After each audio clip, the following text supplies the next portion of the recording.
Florals for My Fair Lady. Groundbreaking. Oh my god, hey! Welcome back to my Stager YouTube channel. If you are seeing my face for the first time, my name is Mickey Joe and I'm obsessed with all things theatre. And today I'm going to be talking about a very new exciting production in the West End. It is the transfer of the Lincoln Center Broadway revival of My Fair Lady. The rain in Spain stays mainly in the plain. Wait, stays? Hold on. Stays mainly in the plain, falls mainly on the plain. I can say it, I just literally don't know what it is. So a few weeks ago, I was very kindly invited to go and review Bartlett Sher's new production of My Fair Lady. Classic musical to end all classic musicals. Set in London, beautiful score, a love story, ish, playing at the Coliseum Theatre in London, a theatre I rarely go to because it's very expensive and you're always a million miles away from the stage, but still, majestic nonetheless. And so I was very excited about this evening at the theatre because this is an occasion, this is fancy, so I dressed fancy. And I was expecting very big things, as I am with any production that has come from Broadway, because there is a certain amount of status to that. And so I'm going to be letting you know what I thought of this production. So I enjoyed this, I did, and it had an awful lot going for it. You know, it has the orchestra. Rarely in the West End are you going to get to hear an orchestra of this size. On no other show are you going to get an orchestra. What you get in most West End musicals is a band. So the sound of this was fantastic. I did hear during previews that there were a lot of sound issues and people really struggled to hear the actors and hear the balance of everything. From where I was in the dress circle the night after opening night, I thought it sounded fine, and I was able to hear everything. And so I think between the orchestra and the grandeur of it all, and the just objective quality of the show and its performances, I was shifted to a 4-star review. But it very easily could have been a 3. It teetered between those. But I settled on 4, and I'm going to try and articulate why. So for people who are coming to see My Fair Lady, it ticks all of the boxes that you would expect for it to tick. The score is beautifully sung. The roles are, by and large, very well played. It looks striking, if not always completely extravagant. It is witty, if not hilarious. It is charming, if not lovable. It is perfectly quaint and perfectly delightful. Luverly. But the target audience of this show are going to be very satisfied with it. And so I think it achieves a lot of its aims on that front. So you start with this watercolor cloth curtain, which looks very lovely. That goes up, and then the initial set is there, and then we move to a different one that's quite threadbare. And it's kind of at odds with itself throughout the show. There are very much two moods here. We move between sets that are way too empty, way too sparse, where it's just a single lamp on a street, where it's just a little bit of drapery to suggest a grand races event. Don't even get me started on the fancy ball they're meant to be at in the second act that's just a staircase. And then you have Henry Higgins' bloody house that wheels in from the back of the stage, takes 5 hours to get there, turns all the way around, has multiple floors, but is so busy with furniture that they're constantly having to step on and off of it just to get round a sofa and a table, and it's just slightly frustrating to watch because you're seeing actors having issues navigating this very cumbersome set. So it's bizarre to have the stage be so empty and then so full. I've heard this production played very well on a thrust stage at Lincoln Center, and once I was reminded that that was its original home, it made a lot more sense to me with the set design. It does not work nearly as well in a proscenium. But also, we have to consider that this production is subsequently going to tour around the country after its London run, so they need a set that they can fit into the back of a truck. I mean, the house is on wheels. Can they drive the house down the M25? Is that the plan? What kind of license do you need to drive a house? That's a good question.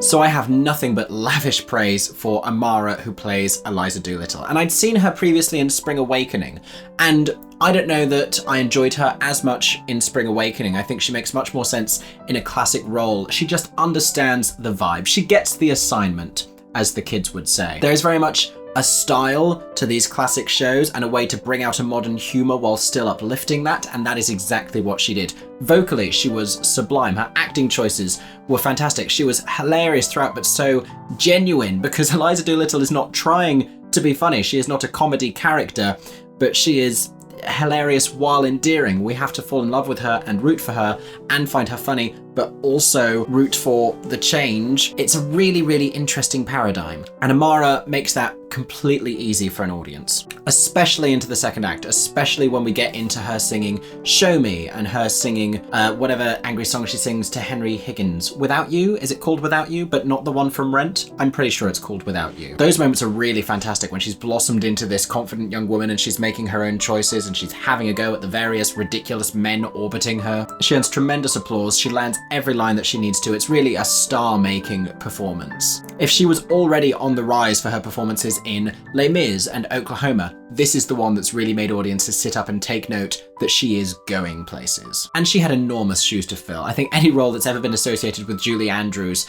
is always going to be quite formidable to win over a British audience in. And so many other sopranos. I mean, this is really the role that all sopranos want to play. It's probably the best written soprano role out of all of them. There's a reason Laura Benanti was desperate to play this part on Broadway. There is a reason why Kelly O'Hara has done this, Lauren Ambrose has done this. And Amara is just the latest in a long line of fantastic Eliza Doolittles, who I am desperate to see again. Harry Haden-Patton, is that his? Oh, I always get his name wrong. I always end up calling him Harry Hatton Gardens, which I'm pretty sure was a heist. I need to Google this.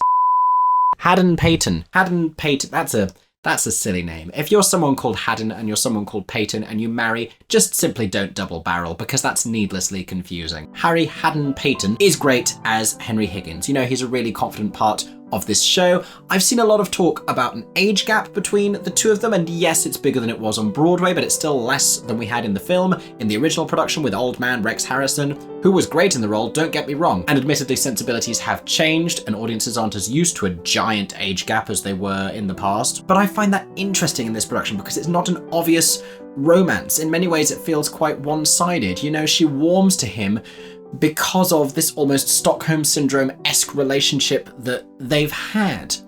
He fulfills a certain role in her life and affords her certain things and makes things possible for her and opens doors for her and helps draws things out of her. And I think she has a respect and a affection for him based on that. And I think his feelings towards her are just as weird. I definitely don't see it as a traditional romance, especially not the kind that's easy to root for as an audience. Not least of all because he's really an arse. And Harry does a great job of bringing that out in the second act. He is just objectively awful as this man. I don't know if he overplayed that a little bit and went too childish and too tantrumy, because I'd really lost a lot of respect for him before he sang I've Grown Accustomed to Her Face. And I was like, yeah, well, fine, deal with it.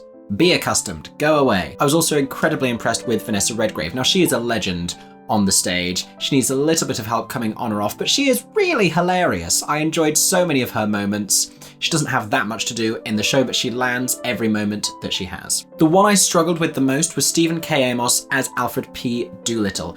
Now, he just objectively wasn't funny. And he fronted some good company numbers, you know, Getting Married in the Morning, Get Me to the Church on Time, whatever it's called. It's one of those. Is a great number. It gets a lot of raucous applause, and he is the front man for that. But he has so many lines that he just throws away. And this is a comedian playing this role, so I expected at the least for him to be funny. But stylistically and tonally, he is just at odds with this production, whatever comedy style he is going for, and he is delivering the lines without landing them. And because of that, we lose an entire element of this production, which is its humor and its comedy and its lightheartedness. And without that, the whole thing just sinks a little bit. You know, he has so much material in the show because he needs to inject levity into it, and he doesn't. So the whole thing ends up feeling very heavy and very misogynistic. You know, he becomes just another awful man in Eliza's life that we as an audience do not care for.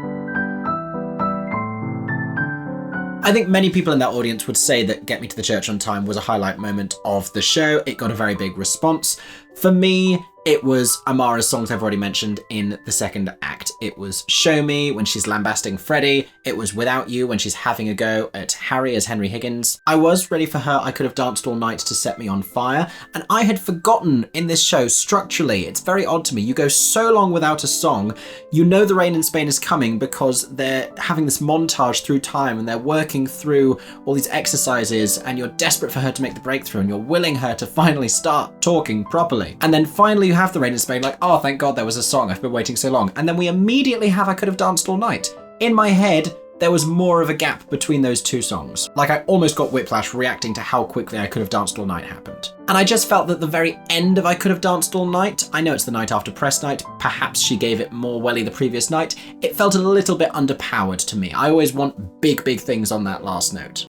Maybe I'm demanding, that's just how I feel. It is an iconic note. So it was definitely her Act 2 songs that really delivered the characterization for me and really landed everything that I loved about this production, which was her performance. Scene-wise, I also really enjoyed the Ascot Gavotte. You know, you've got the funny little song at the beginning. I really liked what they did with the sound design of that moment, with the actual race itself, because you could hear it moving around the dress circle behind you with the whole running of the horses. I don't know why I'm doing this. I assume you know what horses are and have seen one before. But again, it was Amara's comedy chops in that scene that made it fantastic. Her just kind of awkwardly trying to parrot back the things that Henry had half taught her and not really prepared her for in this social setting. That was what was really funny, and that's what made it a great scene. It felt like we were really into what the show was meant to be, having built our way up to it. I had a lovely time at the Coliseum. It's really hard not to have a lovely time at the Coliseum. I will say, even from quite far forward in the dress circle, you do feel just a million miles from the stage. And it feels more about like the status and the spectacle of the whole theatre. For some people that might not matter. If you're going for like an intimate acting performance, you're not going to get that, because even the front row of the stalls has a giant orchestra pit between you and the stage. This is a great theatre to dress up at because it's just a fancy vibe. It's also across the street from the theatre cafe, so you can pop in there beforehand and get yourself a stagey beverage or a slice of cake. I had a slice of cake. Something else that has just opened, now this hadn't started when I went to see the show, but they have since launched, is the Bouquet Flower Boutique that is downstairs where the merch shop was for Hairspray, if you've been to the Coliseum before, and they are doing flower arrangements and selling flowers, and it's co-run by Robbie Fairchild, who you may know as a former cast member of An American in Paris. There's also some lovely options at the bar. I will say we ran quite close to the actual performance start time at the bar, and this is a long show. This is a 3-hour show, so make sure to get your bar orders in early. Some beautiful merchandise as well. I got a lovely tote bag. Can I show you the tote bag? I'm gonna go get the tote bag. Excuse me. This is the tote bag. I just enjoyed the design. I thought it was really pretty. It has all of these songs on the back in different colors, with hashtag Team Eliza down at the bottom, which is correct, because if you see this production and you're not Team Eliza afterwards, then I don't know what's the matter with you. This is definitely a show that would be beloved of the older generation. It is a lot more classic. You know, it's not necessarily a show that young people are going to engage with as thoroughly. You can take your parents to the show, you can take your grandparents to the show. It will be very nostalgic for them, and I think there's lots for them to enjoy. If you're an opera fan, this is a great gateway to musical theatre. You have this sumptuous orchestra, you have this beautiful classic score. Really, anyone who likes that era of musical and who has a fondness for the film, and Julie Andrews and Audrey Hepburn and Rex Harrison, there's lots for them to love in this production. Or if they love Downton Abbey, they're going to enjoy seeing Harry Haden-Patton anyway, but I think this is also kind of the Downton Abbey vibe. When's Mother's Day? I feel like this is an excellent Mother's Day show. I should definitely know when that is. Thank you so much for watching this video. I hope you enjoyed and that I was able to give you a little bit of an insight into the revival of My Fair Lady at the London Coliseum. If you did enjoy this video, make sure to subscribe to my Stagey YouTube channel for plenty more content coming very soon about all of your favourite shows. If you've seen this production of My Fair Lady already, or if you're going to be seeing it either in London or on the tour, let me know what you thought in the comments section. Also, if you want to support me as a Stagey content creator, head over to patreon.com/MickeyJoeTheatre, where you can also gain access to some exclusive photo and video content. I hope that everyone is staying safe and that you have a stagey day. For 10 more seconds, I'm Mickey Joe Theatre. Oh my god, hey, thanks for watching, have a stagey day. Subscribe!